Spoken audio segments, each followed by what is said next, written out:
Hello विद्यार्थी मित्रांनो, आज आपण 5th लेसन पाहणार आहोत, वीरांना सलामी। तर याचं एक्सप्लेनेशन आपलं करून झालेलं आहे। पाठ आपला इथे संपलेला आहे। तर आपण त्या पाठाच्या खाली जे प्रश्न उत्तर आहेत, क्वेश्चन आन्सर, तर ते आज या व्हिडिओमध्ये आपण पाहणार आहोत। तर चला आपण प्रश्न उत्तरांना सुरुवात करूया। तर पहिला प्रश्न काय आहे बघा, कृती करा। तर त्याच्यामध्ये काय आहे, दृकश्राव्य दालनातील कारगिल युद्धाच्या फिल्ममधील थरार म्हणजे। तर इथे ना असं तुम्हाला क्वेश्चन टाइप दिलेला असेल, तर त्याच्या पुढे ना तुम्हाला असं टेबल बॉक्स बनवलेला आहे। तर त्या बॉक्समध्ये तुम्हाला याचं उत्तर लिहायचं आहे की याच्याशी रिलेटेड उत्तर काय आहे। तर आपण पाहूयात, युद्धाच्या फिल्ममधील थरारा म्हणजे दुर्दम्य आशावाद, असामान्य कर्तृत्व, प्रखर राष्ट्रनिष्ठा आणि अदम्य साहस। तर हे तुम्हाला असं बॉक्स दिला जाईल, त्याच्यामध्ये ते उत्तर तुम्हाला लिहायचं आहे। दुसरा आहे बघा, कारगिल क्षेत्रातील विजयस्तंभासमोर लेखिकेने घेतलेल्या शपथेनुसार करावयाची कार्य। तर जेव्हा विजयस्तंभासमोर लेखिकेने जी शपथ घेतली होती आणि ती शपथ पूर्ण करण्यासाठी लेखिकेने जी कार्य केली होती, ती कार्य इथे तुम्हाला लिहायची आहेत।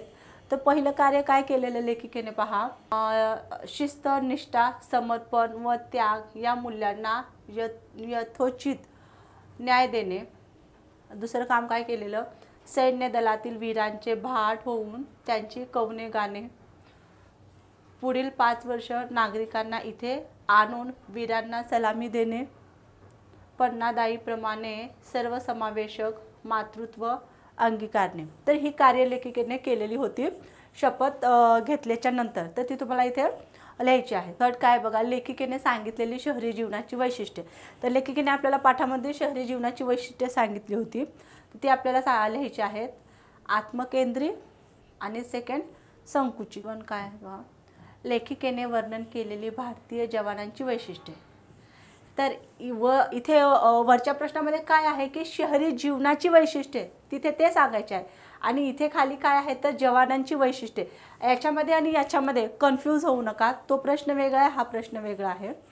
तर इथे आपल्याला जवानांची वैशिष्ट्ये सांगायची आहेत। तर काय आहे जवानांची वैशिष्ट्ये बघा, कामकरी मुंग्यांसारखे झपाझप काम करणे, उमदा प्रसन्न चेहरा, सतत कामात, कमालीची, इथे थोडी प्रिंट मिस्टेक झालेली आहे पहा मुलांनो। तर इथे कमालीची अतिथ्यशीलता हे आहे। चौकटीत उत्तरे लिहा। तर इथे प्रश्न दिलेले आहेत आणि त्या प्रश्नांची उत्तरे ना आपल्याला इथे चौकटीमध्ये लिहून पूर्ण करायची आहेत। तर प्रश्न काय बघा, तोलोलिंगच्या पायथ्याशी असलेले स्मारक, ऑपरेशन विजय, भयान पर्वतावर चढणारे। तर भयान पर्वतावर चढणारे कोण होते, तर आमचे धैर्यधर सैनिक। तर मृत्यूलाच आव्हान देणारी, मृत्यूला आव्हान देणारी कोण होती, 22-23 वर्षाचे तेजस्वी तरुण। आणि फोर्थ, कारगिल युद्धाच्या आठवणींना उजाळा देणारी।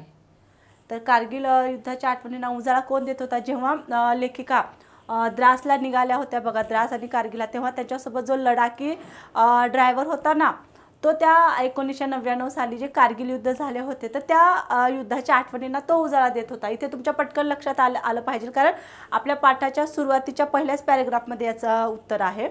तरी मी तिथं लिहिलेलं आहे, तुम्हाला सांगते बघा। तर कारगिल युद्धाच्या आठवणींना उजाळा देणारे कोण, तर ड्रायव्हर टांझीन। 24 जणांची लडाख भेट। तर 24 जणांची जी लडाख भेट होती, त्याला काय नाव दिलेले होते, तर मिशन लडाख। तर हे का झालेलं आहे त्याचं आपल्याला कारण लिहायचं आहे इथं। तर थरथरत्या हातांनी आणि डबडबल्या डोळ्यांनी ऑपरेशन विजयच्या स्मारकाला सलाम केला। तर त्याचं कारण लिहायचं आहे आपल्याला, का सलाम केला, तर कारण थरथरत्या हातांनी आणि डबडबल्या डोळ्यांनी ऑपरेशन विजयच्या स्मारकाला सलाम केला, कारण ते स्मारक होते हुतात्मा झालेल्या 22-23 वर्षाच्या कोवळ्या तरुणाचे। तर हे तुम्हाला इथे लिहायचं आहे। ते खूप इझी आहे मुलांनो, एकदा जरी तुम्ही हा व्हिडिओ पाहिला तर लगेच तुमच्या लक्षात ही उत्तरे येऊन जातील। मिशन लडाखसाठी राखी पौर्णिमेचा मुहूर्त निवडला, कारण आपल्या रक्षणकर्त्याला प्रत्यक्ष भेटून राखी बांधली, आशीर्वाद दिले तर आपली कृतज्ञता व्यक्त होईल, असे लेखिकेला वाटत होते। लष्कराबद्दलच्या आत्मीयतेच्या अभिमानाच्या पतोडीत आमच्यावरील ऋणांचं एक गाठोडं जमा होत होतं. तर याचं कारण लिहायचं आहे बघा. प्रश्न तिसरा आहे हा. तर याचं कारण काय आहे? लष्कर म्हटले की वृक्ष भावनाहीन माणसे या कल्पनेच्या अगदी विरुद्ध असे त्यांचे वर्तन होते व अत्यंत प्रेमाने ते सर्वांचे आतिथ्य करीत होते. तर इथे लेखिकेला काय म्हणायचं होतं? जे सैनिक आमच्यावर जे आत्मीयतेने जे आमचे सेवा करत होते, तर त्याच्याबद्दल त्यांच्या लेखिकेच्या मनामध्ये ही भावना आली होती की ते लष्करी सैनिक म्हटले की आपल्याला काय वाटतं ना, ते वृक्ष असतील किंवा ते कठोर असतील, त्यांना भावना वगैरे असं काय नसेल. तर ते लेखिका म्हणले तिथे गेल्यानंतर ते आम्हाला चुकीचं वाटलं. परंतु लष्कर म्हटले की ते कसे होते? रुष्क नव्हते, भावनाहीन माणसे आणि कल्पनेच्या अगदी विरुद्ध असे त्यांचे वर्तन होते व अत्यंत प्रेमाने ते सर्वांचे आतिथ्य करत होते, म्हणजे स्वागत करत होते. फोर्थ काय आहे बघा. समाजात होत जाणाऱ्या बदलाबद्दल कर्नल राणा थोडे व्यथित होते. कारण तर समाजामध्ये जे बदल होत चालले होते, तर त्याच्याबद्दल कर्नल राणा हे थोडेसे व्यथित होते. तर ते का व्यथित होते हे तुम्हाला इथे लिहायचं आहे. तर कारण काय आहे? समाजात वाढलेल्या उथळपणामुळे नवीन तरुणामध्ये खरा सैनिक घडवणे जिकिरीचे बनले होते. खाली काय आहे बघा. पाठाच्या आधारे खालील वाक्याचा अर्थ स्पष्ट करा. तर इथे काय वाक्य दिलेलं आहे, त्याचा अर्थ आपल्याला इथे स्पष्ट करायचा आहे, सांगायचा आहे. तर वाक्य काय आहे बघा. एवढाचा भावनिक ओलावाही त्यांना उबदार वाटत होता. तर याचा अर्थ काय आहे? आपली माणसे आपलं गाव सोडून सैनिक हजारो मैल दूर वर्षानुवर्ष राहतात. आपली माणसे, नातेवाईक, मित्रमंडळी यांच्याशी वागताना मिळणारा भावभावनांचा गोड अनुभव त्यांना मिळत नाही. म्हणून लेखिका व तिने सोबती यांचा अल्पसा सहवासही त्यांना सुखद वाटत होता. सेवा परमो धर्म, म्हणजे आपले सैनिक काय म्हणतात बघा, सेवा परमो धर्म. तर त्याचा अर्थ सांगायचा आहे आपल्याला. त्याचा अर्थ काय आहे बघा. कारगिल द्रास येथून परतत असताना रात्रीचे 10:30 वाजले होते. मिठ्ठ काळोख पसरला होता. खलसेचा पूल कोसळला होता. मागे पुढे कुठेही जाण्याची सोय नव्हती. जेव्हा लेखिका कारगिल याला द्रासला गेल्या होत्या रक्षाबंधनाचा सण साजरा करण्यासाठी, तेव्हा त्या तिथून परतत होत्या. तेव्हा तिथे भरपूर पाऊस झाला होता आणि ते पाऊस झाल्यामुळे तिथला जो त्यांचा खलसेचा जो पूल आहे तो कोसळला होता. आपण पाठात पाहिलेला आहे. आणि तो पूल कोसळल्या नंतर जी काय त्यांना अनुभव आले, तर ते अनुभव इथे लेखिकेने सांगितले आहे आणि तेच अनुभव आपल्याला ह्या उत्तरामध्ये लिहायचं आहे बघा. तर पूल कोसळला होता. मागे पुढे कुठेही जाण्याची सोय नव्हती. कर्नलला फोन लावला. कर्नल लष्करी अधिकारी, कार्यव्यग्र, पण तशातही त्यांनी आठवण ठेवून लेखिकेसहित सर्व 34 जणांची खाण्यापिण्याची व राहण्याची सोय केली. दुसऱ्या दिवशी सकाळी भेटण्याचे आश्वासन दिले. सेवावृत्ती असल्याशिवाय इतका प्रतिसाद मिळालाच नसता. तर हे इथे लिहायचं आहे. काय बघा. गालावरती वाहणाऱ्या अश्रूंच्या माळा एका क्षणात हिरेजडित झाल्या. तर याचा अर्थ लिहायचा आहे आपल्याला. तर हिरे जडित झाल्या. कशा झाल्या त्या? लडाखच्या दऱ्याखोऱ्यात मिट्ट काळोखी रात्र. पावसामुळे जमिनीवरून पाण्याचे ओहळ वाहत होते. खलसेचा पूल कोसळला होता. काळजाचे पाणी पाणी करणारा प्रसंग. अशातच लेखिकेने कर्नल राणा यांना फोन केला. तेव्हा त्यांचा आशादायक दिलासादायक स्वर लेखिकेच्या कानावर पडला. त्यांनी सर्व व्यवस्था आधीच केली होती. लेखिकेचे मन भारावून आले. तिच्या डोळ्यातून कृतज्ञतेचे, आनंदाचे अश्रू येऊ लागले. त्याच्यामुळे लेखिकेने म्हटले आहे की गालावर वाहणाऱ्या अश्रूंच्या माळा क्षणातच हिरेजडित झाल्या. लष्कर आणि नागरिकांमध्ये तुम्ही एक भावनिक सेतू बांधत आहात. याचा अर्थ आपल्याला सांगायचा आहे. तर हे कोणत्या अर्थाने म्हटलेलं आहे बघा. लष्कराबद्दल सर्वसाधारण नागरिकात गैरसमज फार असतात. लष्करातील जीवन अत्यंत खडतर असते. सतत घरादारापासून दूर राहावे लागते. म्हणून बुद्धिमान तरुण लष्कराकडे वळत नाहीत. एक प्रकारे लष्कर आणि सामान्य जनता यांच्यात फार मोठी दरी निर्माण झाली आहे. ही दरी भरून काढण्याचे व दोन्ही बाजूमध्ये संवाद निर्माण करण्याचे कार्य लेखिका तिच्या उपक्रमाद्वारे करीत होती. तर बघा खाली काय व्याकरण आहे बघा, ग्रामर. तर त्याच्यामध्ये काय आहे, खालील वाक्यप्रचाराचा अर्थ लिहून वाक्यात उपयोग करा. तर आपल्याला इथे काही वाक्यप्रचार दिलेले आहेत, परंतु त्या वाक्यप्रचाराचा अगोदर अर्थ सांगायचा आहे आपल्याला आणि त्याच्यानंतर त्याचं वाक्यामध्ये रूपांतर करायचं आहे स्वतःच्या शब्दामध्ये, ओन वर्डमध्ये. मग तिथे केलेलं आहे, मी तुम्हाला सांगते बघा. जमीन आसमानचा फरक असणे. तर याचा अर्थ काय आहे, खूप तफावत असणे. तर आता वाक्यात रूपांतरही केलेलं आहे. वाक्यात कसं रूपांतर केले बघा. सुशीला समंजस व सुनील हेकट आहे. दोघींच्या स्वभावात जमीन आसमानचा फरक आहे. म्हणजे त्याच्यामध्ये तफावत किंवा हे खूप फरक आहे ते इथं आपल्याला सांगायचं आहे. आग ओकणे. तर याचा अर्थ काय आहे, तीव्र मारा करणे. तर वाक्य बघा, वाक्यात रूपांतर केलेलं आहे. भारतीय जवानांनी शत्रूवर तोफातून आग ओकली. अंगावर काटा येणे. तर याचा अर्थ काय आहे, भीतीने अंगावर शहारा येणे. तर वाक्यात रूपांतर केलेलं आहे बघा. जंगलातून जाताना अचानक समोर वाहक पाहून प्रवाशांच्या अंगावर काटा आला.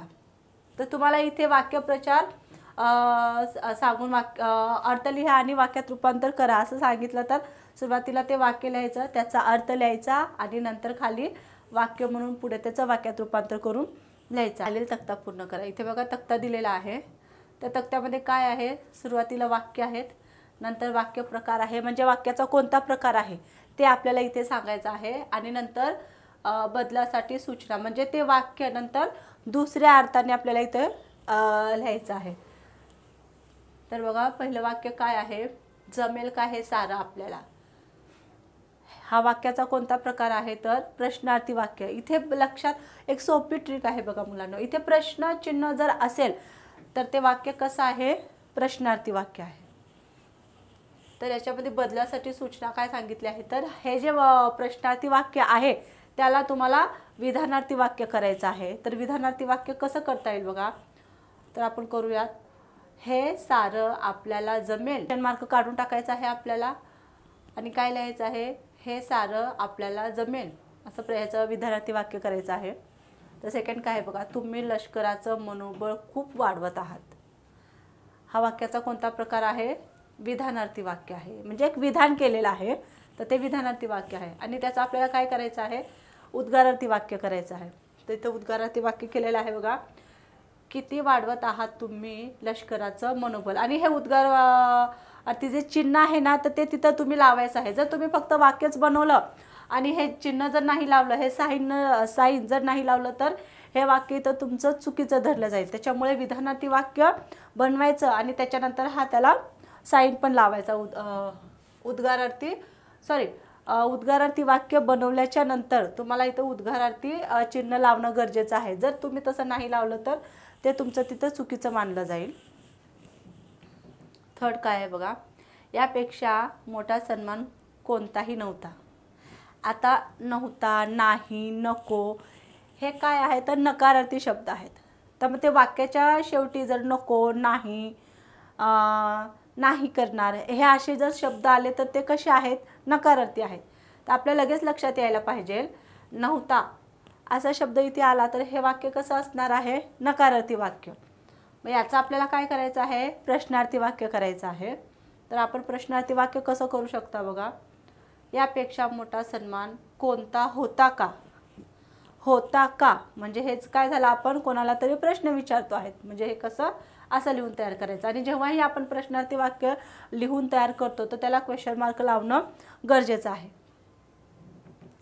पुढील सगळे मार्ग बंद. तर हे वाक्य कसं आहे बघा, होकारार्थी वाक्य आहे आणि याचं आपल्याला काय करायचं आहे, नकारार्थी वाक्य करायचं आहे. मग नकारार्थी वाक्य करताना काय करणार आहेत आपण, कसं करणार, पुढील कोणतेच मार्ग खुले नव्हते. मी काय म्हटलं, नव्हते, नाही, नको हे शब्द लावले की काय होतं ते नकारार्थी. तर इथे आपल्याला काय कसं लिहायचं आहे तर पुढील कोणतेच मार्ग खुले नव्हते, हे झालं आपलं नकारार्थी वाक्य. तर हा टेबल आता आपला पूर्ण करून झालेला आहे. खाली काय आहे पाहूयात आपण. खालील तक्ता पूर्ण करा. इथेही तक्ता दिलेला आहे परंतु इथे काय केलेलं आहे, सामासिक शब्द दिलेले आहेत आणि त्याचा विग्रह करायचा आहे आणि नंतर त्या समासाचे आपल्याला काय तर नाव लिहायचं आहे. तर सामासिक शब्द काय आहे बघा, पहिला 22 23. तर इथे आपल्याला त्याचा विग्रह कसा करता येईल, 22 किंवा 23 ते नंबर आहेत ना, तर आपण असं म्हणतो ना 12 किंवा 13, 14 किंवा 15, 16 किंवा 17, इथं कोणतेही जरी अंक आले तर त्याचा विग्रह आपल्याला असाच करायचा आहे. तर इथे काय केलेलं आहे 22 किंवा 23. आणि हा कोणत्या समासाचा प्रकार आहे, म्हणजे कोणतं नाव आहे हे, वैकल्पिक द्वंद्व समास. सेकंड काय पहा, ठाई ठाई. तर प्रत्येक ठिकाणी, ठाई ठाई म्हणजे काय तर ठिकाण. तर 2 वेळेस ठाई ठाई लावला आहे, त्याच्यामुळे आपण इथे काय म्हणू शकतो की त्याचा विग्रह कसा करायचा आपण, प्रत्येक ठिकाणी. तर हा कोणता समास आहे, अव्ययी भाव समास. तर सेकंड काय बघा, शब्दकोश. तर इथे विग्रह त्याचा कसा करायचा आपण, शब्दाचा कोश.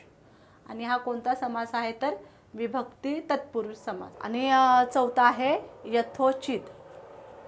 त्याचा विग्रह कसा केलेला आहे बघा, उचित, योग्यतेप्रमाणे. तर हा कोणता समास आहे, अव्ययी भावी. खाली आहे बघा, योग्य पर्याय निवडा व लिहा. तर इथे ना आपल्याला वाक्य दिलेलं आहे आणि तो वाक्यामध्ये कोणता प्रयोग वापरलेला आहे ते आपल्याला इथे सांगायचं आहे. तर वाक्य काय आहे बघा, आणि ह्या वाक्याच्या खाली तुम्हाला ऑप्शन पण दिलेले आहे. तर त्याच्यामध्ये जो सुटेबल आहे, जो योग्य आहे तो त्या वाक्याच्या समोर आपल्याला इथे लिहायचा आहे. तर पहिलं वाक्य काय आहे बघा, तुम्ही गाडीतच बसा. या वाक्यातील प्रयोग. तर या वाक्यातील प्रयोग काय आहे, कर्तरी प्रयोग. इथे लिहिलेला आहे बघा, कर्तरी प्रयोग. त्यांना आपण जपलं पाहिजे, या वाक्यातील प्रयोग. तर आता त्यांना आपण जपलं पाहिजे असं सांगत आहेत, म्हणजे भविष्यातलं सांगत आहे. तर याच्यामध्ये तुम्ही शोधू शकता बघा, कर्तरी प्रयोग असेल की भावे असेल की कर्मणी असेल. तर लगेच आपल्या लक्षात यायला पाहिजे की त्यांनी काय विचारलेलं आहे, त्यांना आपण जपलं पाहिजे. म्हणजे हा कोणता प्रयोग असू शकतो, भावे प्रयोग. इथे लिहिलेला आहे बघा, भावे प्रयोग. तर थर्ड काय आहे, पुढीलपैकी कर्मणी प्रयोगाचे वाक्य. तर इथे आपल्याला, इथे काय सांगितलेलं आहे, आपल्याला वाक्य दिलेले आहेत आणि ते वाक्य आपल्याला पर्यायातून शोधून तिथे लिहायचे आहेत. आणि इथे काय सांगितलेलं आहे तर पुढीलपैकी कर्मणी प्रयोगाचे वाक्य. म्हणजे आता इथे कर्मणी प्रयोग दिलेला आहे, परंतु त्याच्यामध्ये कोणतं वाक्य बसणार आहे ते आपल्याला इथे शोधून लिहायचं आहे. तर बघा, पुढील कर्मणी प्रयोगाचे वाक्य तर कोणतं असू शकतं, तर हां, आम्ही धैर्याचा मुखवटा चढवला होता. इथं आपण लिहू शकतो, तर कर्मणी प्रयोगाचे वाक्य कोणते आहे, आम्ही धैर्याचा मुखवटा चढवला होता. स्वमतचा प्रश्न काय आहे बघूया. जिस देश पर मैंने अपना बच्चा कुर्बान किया है उस देश से थोडा प्यार तो करो, असे शहीद झालेल्या वीराच्या आईने का म्हटले आहे ते स्पष्ट करा. तर हे वाक्य एका शहीद मुलाच्या आईने का म्हटलेलं आहे ते आपल्याला लिहायचं आहे. ते स्वमत म्हणजे स्वतःच्या मनाने. तर इथं बघा उत्तर लिहून तयार आहे, मी तुम्हाला वाचून दाखवते, तुमच्या लक्षात येईल. तर उत्तर काय आहे बघा, देशावर प्रेम करायचे म्हणजे नाटक, सिनेमाच्या वेळी राष्ट्रगीताला उभे राहायचे किंवा 15 ऑगस्ट 26 जानेवारीला झेंडावंदन करायचे, शेवटी मूठ वळलेल्या हात हवेत उंचावून भारत माता की जय असे जोरात म्हणायचे. हीच देशभक्ती. आपली देशभक्तीची कल्पना एवढ्यापुरतीच मर्यादित आहे. वीर मरण आलेल्या सैनिकाच्या आईचे उद्गार सर्व देशवासियांच्या डोळ्यात अंजन घालणारे आहे. ती आई सर्वांना देशावर थोडे तरी प्रेम करा असे विनवित आहे. देशावर प्रेम करायचे म्हणजे देशाचे भले चिंतायचे आणि ज्या गोष्टी देशाला हानिकारक आहेत त्या सर्वांचा त्याग केला पाहिजे. आता हेच बघा ना, काही काळापूर्वी कोरोनाचा कहर चालू झाला होता. लागलीच नाक तोंड झाकायचा 5 रुपयाचा मास्क 25 रुपयांना विकला जाऊ लागला. ताबडतोब काळा बाजार सुरू. काही समाजकंटक वापरलेले मास्क इस्त्री करून विकत होते. काही लोक लाच घेतात, कामात घोटाळे करतात, कोणतेही काम प्रामाणिकपणे करीत नाहीत. त्यामुळे वाईट उत्पादने निर्माण होतात. सेवा चांगल्या मिळत नाहीत. हे सर्व देशाचेच नागरिक ना. सगळ्यांनी प्रामाणिकपणे उत्कृष्ट काम करणे ही देशभक्ती आहे. हेच देशावरचे खरे प्रेम. ब्रिगेडियर तर दुसरा प्रश्न काय आहे बघा, ब्रिगेडियर ठाकूर यांनी शहरातील कुशाग्र बुद्धीच्या मुलांना मार्गदर्शन करण्याची विनंती लेखिकेला का केली असावी ते स्पष्ट करा. तर याचं उत्तर आहे बघा, सर्व लोकांच्या मनात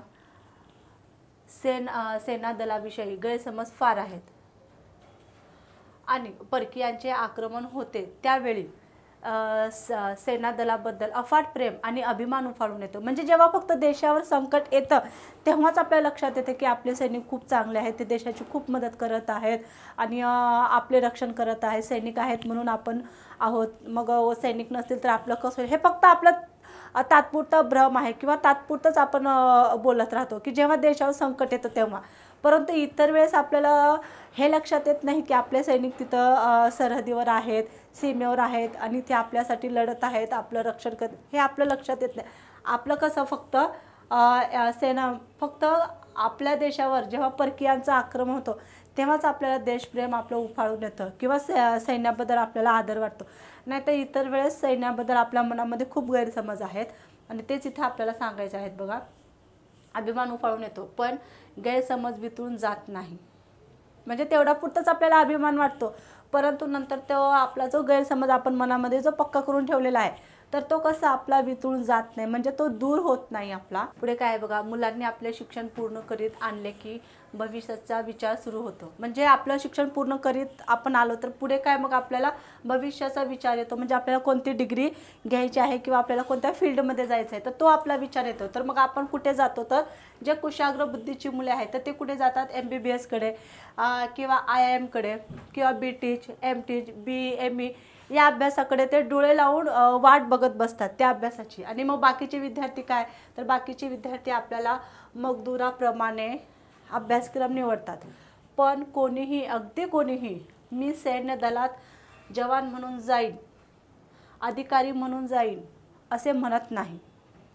वास्तविक लष्करातील कष्टाची व शिस्तीची शिकवणूक मिळाली तर माणूस जीवनातील कोणत्याही क्षेत्रात सहज यश मिळवू शकतो. तसेच लष्करी जीवनात प्रचंड विविधता असते. किंबहुना लष्करातील थरारक अनुभव अन्यत्र कुठेच मिळू शकत नाहीत. सगळ्यात महत्त्वाचे म्हणजे लष्करात फक्त 5 वर्ष नोकरी केली की मुक्त होता येते. ही सोय इतरत्र असते का? लष्कराचे अत्यंत मूल्यवान प्रशिक्षण मिळाले तर नंतर कुठेही चमकदार जीवन जगता येऊ शकते. पण हे कोणीतरी जिव्हाळ्याने समजावून सांगितले पाहिजे आणि हे काम लेखिका अनुराधा प्रभुदेसाईच करू शकतात असा विश्वास ब्रिगेडियर ठाकूर यांना होता. आणि म्हणूनच मग त्यांनी काय म्हटलं होतं तर की शहरातील कुशाग्र बुद्धीच्या मुलांना मार्गदर्शन करण्याची त्यांनी लेखिकेला विनंती केली होती. हे सगळं याच्यामध्ये लिहायचं आहे. पुढे काय बघा, आम्हाला सैनिक नावाचा माणूस कळू लागला. या विधानाचा तुम्हाला कळलेला अर्थ लिहा. तर तुम्हाला काय याच्यातून अर्थ कळलेला आहे की सैनिक नावाचा माणूस आम्हाला कळू लागला. आता सैनिक आहेतच तर ते आत्ता तुम्हाला कळू लागला का, का कळू लागला आणि कसा कळू लागला ते आपल्याला इथे लिहायचं आहे उत्तरामध्ये. तर आपण इथे काय लिहू शकता बघा, कर्नल राणा लेखिकेशी अत्यंत आत्मीयतेने बोलले. त्यांच्या बोलण्यात रुक्षपणा, परकेपणा किंवा केवळ औपचारिकपणा नव्हता. त्यांच्या मनात सेना दलाविषयी विलक्षण कळकळ होती. ती कळकळ लेखिका समजून घेऊ शकत होती. याचा कर्नल राणा यांना खूप आनंद झाला होता. त्यांच्या मनात सैनिकी जीवनाविषयी ठाम धारणा होत्या. त्या धारणा अनुसरून सैनिक घडवायला हवा असे त्यांना मनोमन वाटत असे. तसा सैनिक घडवणे आता जिकिरीचे बनले होते. राणा यांना ही स्थिती तीव्रपणे जाणवत होती. सैनिक घडवण्यासाठी ज्या धारणांची आवश्यकता असते त्या धारणा तरुणांना परिचयाच्या नसतात. त्यामुळे त्यांना सैनिक म्हणून घडवणे जिकिरीचे बनते. सैन्य दलातील वास्तव हे रोकडे रांगडे असते तर टीव्हीमुळे सैनिकाविषयी रोमॅन्टिक कल्पना निर्माण केली गेलेली आहे. सेना दलाला रोमॅन्टिकपणा, हळवेपणा चालत नाही. तेथे रोखटोक कठोर वास्तवाला सामोरे जावे लागते. हे नवीन तरुणांना जमत नाही. नागरी जीवन व सैनिक जीवन यांच्यात अंतर पडलेले आहे. चांगला सैनिक होण्यासाठी हे अंतर दूर करणे आवश्यक आहे. तरच देशाला चांगला सैनिक मिळू शकतो. त्यासाठी आपण प्रथम सैनिक समजून घेतला पाहिजे. आलं लक्षात मुलांना? समजून घेतला पाहिजे. लेखिकेला कर्नल राणाकडून हा दृष्टिकोन मिळाला. या जाणीवेमुळे सैनिकातला माणूस समजून घेणे आपल्याला अधिक सोपे जाईल असे लेखिकेला वाटले. ही भावना व्यक्त करण्यासाठी तिने आम्हाला सैनिक नावाचा माणूस कळू लागला असे विधान केलेले आहे. ठीक आहे. आता पुढे बघा अभिव्यक्ती. याच्यामध्ये काय आहे, सैनिकी जीवन आणि सामान्य नागरिकाचे जीवन यांच्यातील तुलना तुमच्या शब्दात स्पष्ट करा. म्हणजे सैनिक आणि जो आपला भारतीय जो सर्वसामान्य नागरिक आहे तर त्यांच्यामध्ये कोणता फरक आहे तर ते तुम्हाला किंवा यांच्यातील तुलना तुम्हाला करून सांगायची आहे. तर इथे आपण केलेले आहे बघा.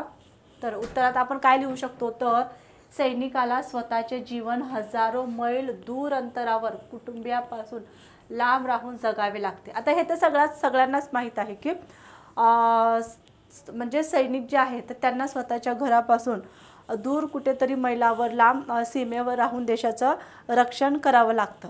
तर पहिली तुलना किंवा पहिला फरक तुम्ही हे सांगू शकतात की इतर नागरिकांपेक्षा सैनिकाला घरापासून दूर राहून देशाचे रक्षण करावे लागते. कष्टमय दैनंदिन जीवन त्याच्या वाट्याला येते. दऱ्याखोऱ्यातून, वाळवंटातून, जंगलातून किंवा हिमालयासारख्या बर्फाच्छादित पर्वतातून हिंडावे लागते. तासनतास एकाच जागी उभे राहून पहारे करावे लागतात. आज्ञा आली की सांगितलेले काम निमूटपणे करावे लागते. सैनिकाला संचार स्वातंत्र्य नसते. खरे तर अत्यंत खडतर कष्टमय जीवन सैनिक जगत असतो. तर सुरुवातीला सैनिकांचं असं लिहायचं आहे आणि नंतर या उलट मग आता आपल्याला सर्वसामान्य नागरिकांचं लिहायचं आहे. तर खडतर या उलट नागरिकांना दैनंदिन जीवन जगण्याचे पूर्ण स्वातंत्र्य असते. नागरिक कुटुंबियासोबत राहतो. सुखदुःखाचे सगळे क्षण तो कुटुंबियासोबत अनुभवतो. त्यांना एकमेकाचा सहवास मिळतो. नागरिकाला पूर्ण संचार स्वातंत्र्य असते. म्हणजे जे सैनिकातला नाही त्याच्या उलट सर्वसामान्य नागरिकांना सगळं स्वातंत्र्य आहे हे आपल्याला इथे लिहायचं आहे. तर सगळे क्षण सुखदुःखाचे सगळे क्षण तो कुटुंबियासोबत अनुभवतो. त्यांना एकमेकाचा सहवास मिळतो. नागरिकाला पूर्ण संचार स्वातंत्र्य आहे. तो हवे तो करू शकतो. कोणत्याही प्रकारे तो मनोरंजन करून घेऊ शकतो. असे स्वातंत्र्य सैनिकाला नसते. त्याच्यासमोर एकच काम असते, देशाचे रक्षण करणे. त्यात तो हयगय करू शकत नाही. त्याच्या जीवावर आपण सुरक्षित आयुष्य जगतो. त्याच्या भरोशावर आपण सण उत्सव साजरे करू शकतो. आपण नेहमी सैनिकाचे ऋणी राहिले पाहिजे. कारगिलमधील पुलावर पहारा करणाऱ्या सैनिकाच्या सिर्फ दिमाग में डाल देना या उद्गारातील आशय तुमच्या जीवनात तुम्ही कसा अंमलात आणाल ते लिहायचं आहे इथे. तर उत्तर काय बघा, सिर्फ दिमाग में डालना है हा मंत्र मला खूप मोलाचा वाटतो. म्हणजे तुम्हाला इथे तुम्ही आहात हे समजून इथे लिहायचं आहे. तर तुम्ही इथे काय लिहू शकता बघा, सिर्फ दिमाग में डालना है हा मंत्र मला खूप मोलाचा वाटतो. तो मी प्रत्यक्षात अंमलात आणणारच आहे. मी धडाक्यात काही गोष्टी पार पाडल्या आहेत. मी एक उदाहरण देतो. म्हणजे तुम्हाला एक उदाहरण देऊन सांगायचं आहे. तर गेल्या वर्षीचीच गोष्ट आहे. मला निबंध लिहिणे अजिबात जमत नसे. लिहायला बसलो की सुरुवात कशी करू या प्रश्नावरच गाडी आडायची. एकदा मी झटक्यात ठरवले, निबंध लिहायचाच. आता वाट बघत बसायचे नाही. मी लिहायला सुरुवात केली. पहिली 2-3 वाक्ये लिहिल्यावर पुढे लिहिता येईना विचार केला तेव्हा लक्षात आले माझ्या मुद्द्याबाबत गोंधळ उडतोय. मग मुद्दे लिहायला घेतले. सुचतील ते मुद्दे लिहून काढले. मग त्याचा क्रम लावला. 2-3 वेळा ते मुद्दे नवीन क्रमाने वाचले. प्रत्येक मुद्द्याबाबत मी काय विवेचन करीन याचा मागोवा घेतला आणि सरळ लिहायला सुरुवात केली. न थांबता लिहितच गेलो. निबंध पूर्ण झाला. तो मी सरांना दाखवला. सरांनी उत्तम असा शेरा देऊन शाबासकी दिली. मी खुश, हे मला कसे जमले, आत्ता माझ्या लक्षात आले, हाच तो मंत्र सिर्फ दिमाग में डालना है. आता मी ठरवून टाकले आहे, मी माझ्या कामाचे नियोजन करणार आणि हे असेच नियोजनानुसार पार पाडणार. ठीक आहे. आता इथे आपले क्वेश्चन आन्सर संपलेले आहेत मुलांनो. आता इथे काय दिलेलं आहे बघा, उपक्रम दिलेला आहे. याच्यामध्ये काय आहे की रजा घेऊन गावाकडे आलेल्या एखाद्या सैनिकांची किंवा माजी सैनिकाची मुलाखत घेण्यासाठी प्रश्नावली तयार करा. म्हणजे हे जर तुम्हाला कॉलेजमध्ये जर प्रोजेक्ट दिला तर ह्या विषयावर तुम्ही नक्कीच प्रोजेक्ट उत्तम प्रमाणे करू शकतात. आणि खाली काय आहे बघा, पाठात आलेले आर्मीशी संबंधित शब्द शोधा व त्याचे अर्थ जाणून घेऊन ते गटासमोर सांगा. हे तुमच्या प्रोजेक्टसाठी खूप छान आहे बघा. आणि खाली काय आहे तर तोंडी परीक्षा.